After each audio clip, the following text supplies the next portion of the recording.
Ekkert lát er á rigningu og flóðum á Seyðisfirði. Íbúar í efstu húsum fá ekki að fara heim að sinni. Vatn og aur hefur flætt í kjallara og austurvegur er ófær fyrir grjóti og leðju. Forsvarsmenn hjúkrunarheimila mælast til þess að íbúar fari ekki í jólaboð til ættingja eða vina yfir hátíðarnar. Forstjóri Hrafnistu segir ákvörðunina þungbæra en flestir hafi skilning á aðstæðum. Evrópubúar fá bóluefni í jólagjöf ef áætlanir ganga eftir, segir varaforseti framkvæmdastjórnar ESB. Stefnt er að því að öll lönd sambandsins hefji bólusetningu 27. desember. Minnihlutahópar í þrælkunarvinnu framleiða megnið af þeirri bómull sem kemur frá Kína. Ný gögn leiða þetta í ljós. Umsvifamikill sænskur heildsali hefur selt fjölda andlitsgríma sem eru framleiddar úr þessari bómull. 85 ára gömlum Egilsstaðabúa leiðist aldrei í desember því úti í garði er risavaxið jólaskraut sem þarfnast sífelldra viðgerða. Hann bjó til jólahringinn stóra til að lýsa upp heiminn.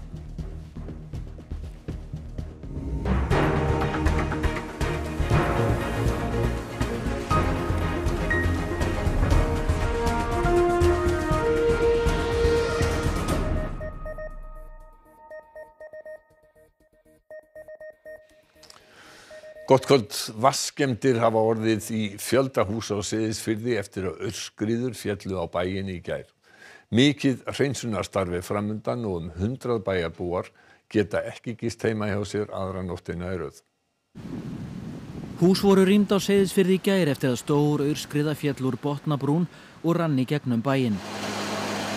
Rauði krossinn opnaði fjöldahjálparmiðstöð í Herðubreið og gaf fólki að borða en enginn þurfti gistingu þar.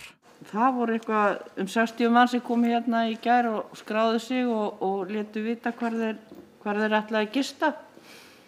Og það var opnað Snæfell hótelið hérna fyrir handan og Hótel Aldan. Allir aðri gististaðir og svo hjá vinum og ættingjum sem við vorum náttúrulega í áfalli sem hefðu fengið skrið yfir á húsin sín. Sem skiljanlegt er. Á Hótel Snæfelli hittum við Jón Ólafsson sem þurfti að flýja að heiman. Það var bara lækur sitt hverju megin við húsið og drulla upp á veggi. Býstu við að vera hérna lengi? Ekki mjög ljós. Það er nógu stór skriða við hliðina á húsinu. Þegar birti í dag komu skriðurnar í ljós og sú stærsta var vel sjáanleg af löngu færi. Dróni frá björgunarsveitinni Ísólfi myndaði svæðið fyrir Veðurstofuna og mögulega tengist skriðan þekktu sprungusvæði. Aurinn sem kom neðan úr fjalli fyllti garða hér efst í bænum og rann mikið á honum hér niður eftir Austurvegi. Það er ljóst að hreinsunarstarf á Seyðisfirði mun taka marga daga.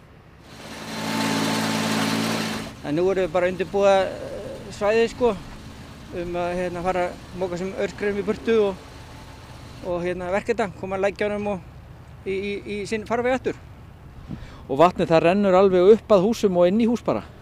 Já, það er einhver 4-5 húsan sem rennur inn í núna eins og er Og fólk er eitthvað að byrja sjálft að reyna að dæla út úr þessu vatnið til að minnka tjónið. Íbúar leituðu í björgunarsveitahúsið til að fá aðstoð og jafnvel fylgdi húsin sín til að ná í nauðsynjar, kanna aðstæður og gera ráðstafanir.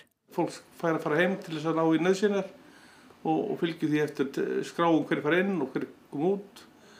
Og hveiti fólk þess að vera bara fljótt að bara kíkja heim og taka nauðsynjar og út af svæðinu aftur. Lilja Kjerúlf býr við Austurveg. Hún fékk að fara heim til að pakka nauðsynjum en hún þurfti að rýma húsið sitt í gær ásamt móður sinni. Ég er með 2 dælur í kjallaranum hjá mér en svo bara fer rafmagnið á húsinu og það er komið alveg þokkalega mikið vatn. Ég held að séu allan síðast þegar við kíktum voru svona 70 cm. Lilja fékk aðstoð frá starfsmanni Rarik við að koma rafmagni á aftur. Það er vissara að hafa kunnáttumann með í ráðum þegar eiga þarf við rafmagnstæki í vatnsbaði. Við þurftum að fara niður og taka allt rafmagn úr sambandi af því að það er hættulegt ef hann fer niður og slærir inn rafmagninu og það er eitthvað sem leiðir út í vatnið. Þannig að þurfti að taka allt úr sambandi og svo sló hann inn rafmagninu og núna eru þá bara dælurnar komnar í gang í kjallaranum. Og ég er að vona að það nái að pumpa út. Innar í bænum í Botnahlíð féll önnur skriða, flæddi yfir garð og fyllti kjallara af vatni. Þriðji skriðufarvegurinn sem sást var svo enn innar og féll niður í átt að efstu húsum.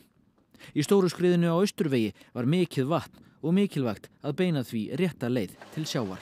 Já, það koma bara hérna stærri vélar og veltavélar og gröfur og vörubílar og keyra sér burtu og moka úr þessum farvegi sem þetta fór í sko. Skriðan og hérna reyna ná þessu niður. Og þið eru í kappi við tímann? Já, við erum heldur betur það sko, því það er bæði að spá meiri rigningu og svona spá miklu frosti framundan, þannig að við þurfum að hafa hraðar hendur. 5 greindust með kórónuveiruna innanlands í gær, 3 þeirra voru ekki í sóttkví. 1 greindist jákvæður í seinni skimun eftir komuna til landsins og 4 bíða mótefnamælingar. 32 eru á sjúkrahúsi með sjúkdóminn, þar af 3 á gjörgæsludeild. 129 eru í einangrun og 278 eru í sóttkví. Íbúar hjúkrunarheimila eru beðnir að fara ekki í jólaboð til ættingja og vina þessi jólin og heimsóknir frá heimilin verða takmarkaðar. Aðstandendur segjast þakklátir fyrir að fyllsta öryggis sé gætt. Mælt gegn því að íbúar hjúkrunarheimila sæki jólaboð til ættingja yfir hátíðirnar í ár. Kjósi þeir að gera svo, þurfa þeir að fara í 5. sóttkví utan hjúkrunarheimilisins, fara að því loknu í sýnatöku og fá neikvætt svar áður en þeir geta snúið aftur. Á Hrafnistu verða heimsóknir auk þess takmarkaðar. Hér er fólk ekki eitt, það er ekki eitt heima, það er með fólki sem það þekkir vel og við ætlum að gera allt sem við getum til að hafa þess hátíðlegt og hægt er. María segir flesta íbúa taka þessum ráðstöfunum af stökustu ró. En svo erum við náttúrulega með þverskurðin af samfélaginu, þannig að það er ekki allir ánægðir með þetta, en við erum að reyna að taka skástu ákvörðuna og markmið okkar er að vernda. En þau eru róleg og hérna, það er engin æsingur og þau skilja þetta vel en auðvitað er það hópur sem vill fara heim. Og það er engin sem við bönnum engum að fara heim. Þetta eru vinsamleg tilmæli þar sem við erum að reyna að vernda og halda uppi vörn gagnvart þessari veiru. Og ættingjar eru flestir þakkláttir og ánægðir með að fyllsta öryggi sé gætt. Móðir mín er hérna, búin að vera í nokkur ár. Er hún eitthvað kvíðin yfir þessu eða finnst henni þetta eitthvað erfitt? Nei, hún er bara mjög ánægð með þetta og finnur bara öryggi því að þessi hugsa svona vel um þau. Ég held að sé algjör óþarfi að fara að taka áhættu fyrir fólk sem er í svona viðkvæmum hópum. Móðir mín og bróðir, þau fluttu þarna inn fyrir 3 árum síðan. Móðir mín er nú að verða 97 ára gömul og man nú svona tímana tvenna. Henni líður vel og honum líður vel. Ég held að þær ráðstafanir sem hafa verið gerðar hafa auðvitað sýnt sig að við erum bara hérna í fremstu röð og það er stutt í lokamarkið og það er nú alveg ástæða til þess að gefa starfsfólki Hrafnistu sérstakt hrós svona fyrir jólin og flytja þeim góðar kveðjur með þakklæti frá okkur aðstandendum. Bóluefni Pfizer og BioNTech verður jólagjöfin fyrir alla Evrópubúa ef allt gengur samkvæmt áætlun, segir varaforseti framkvæmdastjórnar Evrópusambandsins. Áformað er að öll lönd sambandsins hefi bólusetningu á sama tíma og nú er stefnt á 27. desember. Bólusetningaráætlun Evrópusambandsins var til umræðu á Evrópuþinginu í dag. Þegar hafði lekið út að sambandið myndi samþykkja bóluefni Pfizer og BioNTech fyrir áramót og nú er búið að tilkynna að Evrópska lyfjaeftirlitið ætli að veita heimild á mánudaginn. If this is the case, the Commission is ready to provide the formal authorization and placing in the market in supersonic fast procedures. Það þýðir að heimildin yrði veitt á 2 dögum en undir eðlilegum kringumstæðum tæki ferlið 2 mánuði. This means that this vaccine will be the Christmas gift for all Europeans if everything goes well. Stefnt að því að hægt verði að hefja bólusetningu í öllum Evrópusambandslöndum fyrir áramót, líklega 27. desember. Þá er búist við að bóluefni Moderna fái heimild fyrir miðjan janúar og bóluefni AstraZeneca er einnig til skoðunar. Once authorized, we will secure access to these vaccines for all EU citizens at the same time. Seðlabankastjóri segir aðgerðir bankans vegna farsóttarinnar hafa skilað sér vel til heimilanna og vonast til þess að fjárfestingar hefjist í meira mæli á næsta ári. Hversu langvinn kreppan verði velti mikið á efnahagsbata annarra þjóða. Fjármálastöðugleikanefnd Seðlabanka Íslands tilkynnti í morgun að sveiflujöfnunar auka á fjármálafyrirtæki sem eru viðbótarkröfur á eigið fé fyrirtækjanna verði haldið í núlli næstu 3 mánuðum. Þannig eru bankarnir betur í stakk búnir til að bregðast við mögulegu útlánatapi. Hann var lækkaður í vor og við teljum að þeir þurfa áfram þetta svigrúm. Nefndin telur þó engin merkjum að áhætta sé að aukast í fjármálakerfunum. Vaxtalækkanir, lækkun sveiflujöfnunar aukas og aðgerðir til að auka laust fé í umferð hafi auðveldað heimilum og fyrirtækjum að takast á við afleiðingar farsóttarinnar og viðhaldið fjármálastöðugleika. Þá sé eigin og lausafjárstaða bankanna sterk og mikið líf á fasteignamarkaði. Ég tel að áhrif þeirra aðgerða til handa heimilunum gengi mjög. Það er að segja að við höfum miklu náð að tryggja kaupmátt nokkurn veginn. Þetta er fyrsta niðursveiflan þar sem að heimilin hafa ekki séð verulega lækkun á kaupmætti. Ásgeir segir ekki hægt að segja til hversu langvinn kreppan verði en að koma bóluefnisins skipti sköpum. Það vonast hann til þess að aðgerðir bankans leiði til aukinnar fjárfestingar á næsta ári. En á saman tíma eru í rauninni háð því að erlendar þjóðir bæði vera fisk og ferðamenn að efnahagsbatinn komi tiltölulega fljótt í öðrum þjóðum. Yfir 500.000 manna úr minnihluta ættbálkum í Xinjiang héraði í Kína tínir bómull í þrælkunarvinnu á vegum stjórnvalda. Sænskt fyrirtæki hefur framleitt hlífðarfatnað fyrir heilbrigðisstarfsfólk og grímur úr þessari sömu bómull og selt í stórum stíl til sænskra og danskra heilbrigðisyfirvalda. Fyrir nokkru var greint frá því að Kínverjar væru með skipulagðar fangabúðir fyrir íslamska minnihlutahópa í Xinjiang héraði, einkum úígúra, þar sem fólk er þvingað í vinnu. Kínverjar hafa sjálfir sagt að þetta séu þjálfunarbúðir. Ný gögn sýna að yfir 500.000 þeirra er þvinguð til að vinna við bómullartínslu í þessu héraði, þar sem 85% af kínverskri bómull er tínd. We have evidence of a massive state-sponsored forced labor scheme involving hundreds of thousands, over 500,000 of ethnic minorities, and it's directly about the picking of cotton in terms of global supply chains. Now that's a game changer. Bómullaframleiðsla í Kína byggi mun meira á þrælkunarvinnu en áður var talið. Kínversk stjórnvöld neita að þvinga fólk til vinnu. Grímur úr þessari bómull hafa verið seldar víða í Evrópu í heimsfaraldrinum. Sænska og danska ríkisútvarpið upplýstu í gær að sænska fyrirtækið OneMed, sem selur hlífðarfatnað fyrir heilbrigðisstarfsfólk, hafi selt yfirvöldum beggja landa milljónir gríma úr þessari bómull. Að auki sé bómullin keypt af verksmiðju í Hubei sem þvingi úígúra til vinnu. Kaupendurnir hafa borið fyrir sig að hafa ekki vitað hvaðan þessi bómull kom. Danske myndigheder blevet medskyldige sandsynligvis i tvangsarbejde. För vem gör de här inköpen skada då? Det gör skada på mänskliga rättigheter, demokrati, ett helt folk. Heilbrigðisfulltrúi OneMed segir fyrirtækið vera upplýst að vinnuþrælkun viðgangist í Xinjiang héraði. Do you act on that? Do you act on that? I believe Julian unfortunately needs to go okay, to let him answer this question. Do you act on this? Hubei Haixin does not employ any Uyghur workers today, and there is no forced labor. So you continue business then? Thank you, Julian. Thank you. And thank you, Anna-Clara. Rósa Björk Brynjólfsdóttir alþingismaður gekk í dag til liðs við þingflokk Samfylkingarinnar og verður þannig 8. þingmaður þeirra. Hún stefnir á að taka sæti á lista flokksins á höfuðborgarsvæðinu. Rósa Björk Brynjólfsdóttir studdi ekki ríkisstjórnarsamstarf núverandi stjórnarflokka í nóvember 2017 en sagði sig ekki úr þingflokki Vinstri grænna fyrr en í september síðastliðnum. Síðan þá hefur hún verið utan þingflokka. Rósa Björk sat sinn fyrsta þingflokksfund hjá Samfylkingunni í dag. Hún segir að tímamótin hafi ekki haft langan aðdraganda. Það er ekkert leyndarmál að mínar pólitísku áherslur ríma mjög vel við pólitískar áherslur og stefnu Samfylkingarinnar. Þegar kemur að því að auka jöfnuð í samfélaginu og óháð stétt og stöðu og líka áherslur á sjálfbærni samfélagsins og svo líka fjölbreytileika í samfélaginu og svona opna utanríkisstefnu. Rósa Björk segir að aukin áhersla Samfylkingarinnar á græna uppbyggingu, umhverfismál og loftslagsmál hafi vegið þungt enda hafi Vinstri græn átt erfitt í þeim málaflokkum í stjórnarsamstarfinu.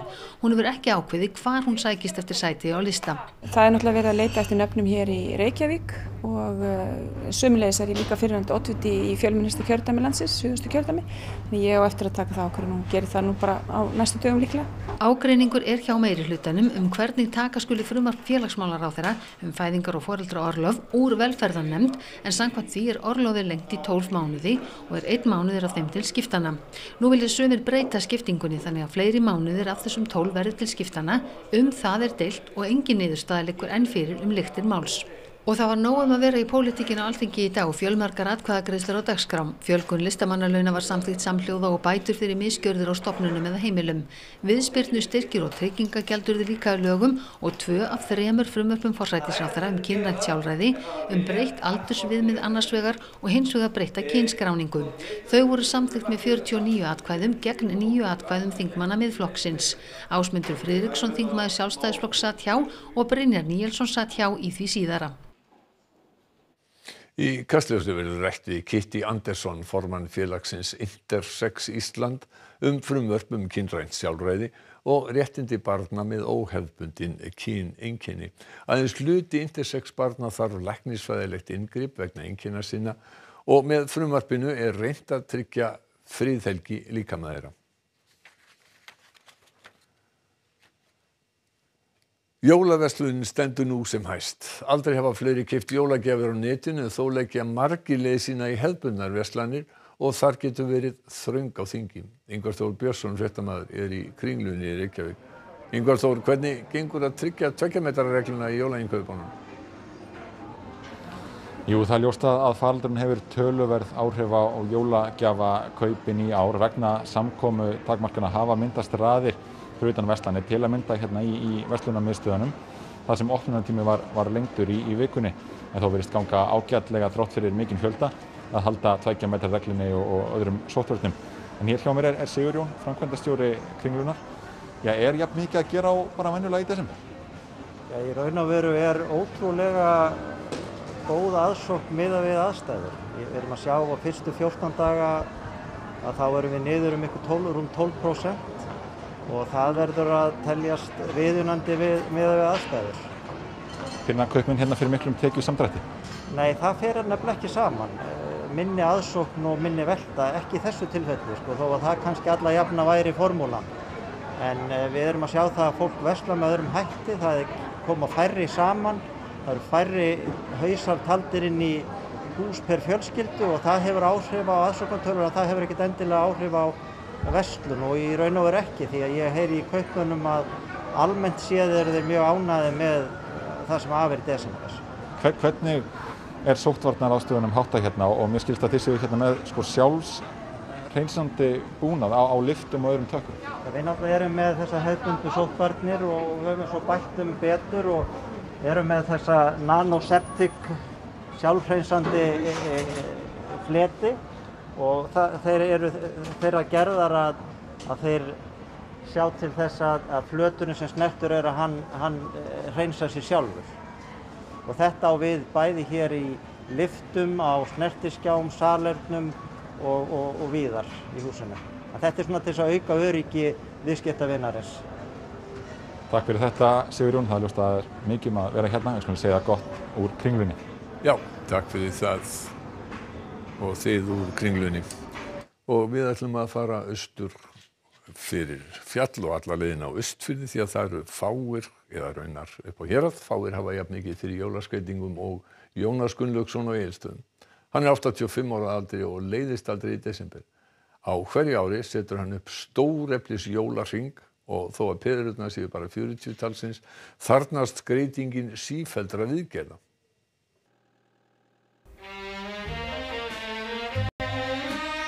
Jónas gerðist snemma stórtækur í jólaskreytingum og löngu áður en vinsælt var að fylla garðinn af serjum. Hann vann lengi við rafvirkjun og gamli góði jólarhringurinn samsettur úr rafmagnsrörum. Það kallar á mikið viðhald sem eigandanum líka reyndar ágætlega. Þegar við litum við var hringurinn óðum að nálgast fullkomnun. Hann svona í viðgerðarstöðu, hringurinn. Þetta eru gamlu perurnar sem ég þarf að losa úr, skiptum. Vatnið kemst að perunum og svo bara eyðist skrúgangurinn. Það er voða gott fyrir gamalt fólk. Ég er 85 ára og það er það bara að vera vesenast og vesenast. Nú eru brotin þarna 2-3 rör og ég þarf að gera við það. Og það er svona ýmsir snúningar við þetta. Jú, auðvitað þetta tími og eftir því sem hann eldist að þá meira verk við þetta. Ekkert vesen. En hann segir þetta sé ekkert vesen. Og það bara lífið að vesenast eitthvað. Jónas segir að upphaflega hafi hringurinn átt að lýsa upp heiminn, en jólaljós hafi þá verið illa séð nema rétt hátíðarnar. Það var ekki venjan að hafa þetta lengi uppi og það bara var venjan að spara og það mátti bara borða á jólunum og hafa kveikt á svona ljósum út í garði á jólunum. Ég var reyndið svona smá tegja þetta og núna þetta orðið 2 mánuðir sem ljósin uppi. Þetta bara mikið gaman að birta. Það voru að sjá hvernig viðráðalandsmenn norðaustan kaldi að strekkingur með rigningu eða slyddu fyrir norðan og austan á morgun en þurrt veður á Suður- og Vesturlandi. Hrafn Guðmundsson veðurfræðingur skrifar að úrkomu ákefð hafi aftur verið að aukast á Austfjörðum seinnipartinn í dag með tilheyrandi hættu á vatnsflóðum og skriðuföllum. Appelsínugul úrkomuviðvörum í gildi þar. Hiti breytist lítið. Nánari spá eftir íþróttafréttir og þar þetta helst hjá Einari Erni Jónssoni. Sara Björk Gunnarsdóttir naut fádæma velgengni á árinu sem senn liðið. Segir Evrópumeistaratitilinn með Lyon standa upp úr. Það var þetta búið að vera draumur í mörg ár, 10 ár og það stendur náttúrulega klálega upp úr. Snæfríður Sól Jórunardóttir tvíbætt Íslandsmetið í 200 metra skriðsundi í 25 metra laug samtals tæplega 2 sekúndur í dag. Og Giannis Antetokounmpo gerði í gærkvöldi stærsta samning í sögu NBA-deildarinnar. Upphæðirnar minna meira á fjárlög en launatölur. Og helstu atriðin í fréttunum hjá okkur í kvöld eru að ekkert lát á rigningu og flóðum og Seyðisfirði. Íbúar í efstu húsum fá ekki að fara heima sinni. Vatn og aur hefur flætt í kjallara og austurvegur ófær fyrir grjóti og leðju. Forsvarsmenn hjúkrunarheimila mælast til þess að íbúar fari ekki í jólaboð til ættingja eða vina yfir hátíðarnar. Forstjóri Hrafnistu segir ákvörðunina þungbær en flestir hafi skilning á aðstæðum. Evrópubúar fá bóluefni í jólagjöf og áætlanir ganga eftir, segir varaforseti framkvæmdastjórnar ESB. Stefnt að því að öll lönd sambandsins hefi bólusetningu 27. desember. Minnihlutahópar í þrælkunarvinnu framleiða megnið af þeirri bómull sem kemur frá Kína, nýgögn leiða þetta í ljós. Umsvifamikill sænskur heildsali hefur selt fjölda andlitsgríma sem eru framleiddar úr þessari bómull. 85 ára gömlum Egilsstaðabúa leiðist aldrei í desember því úti í garði risavaxið jólaskraut sem þarfnast sífelldra viðgerða. Hann bjó til jólahringinn stóra til að lýsa upp heiminn. Við verðum næst í loftinu með fréttir í sjónvarpi og útvarpi klukkan 10 í kvöld. Á milli fréttatíma vefurinn ruv.is uppfærður allan sólarhringinn. Þessum fréttatíma lokið og verið sæl.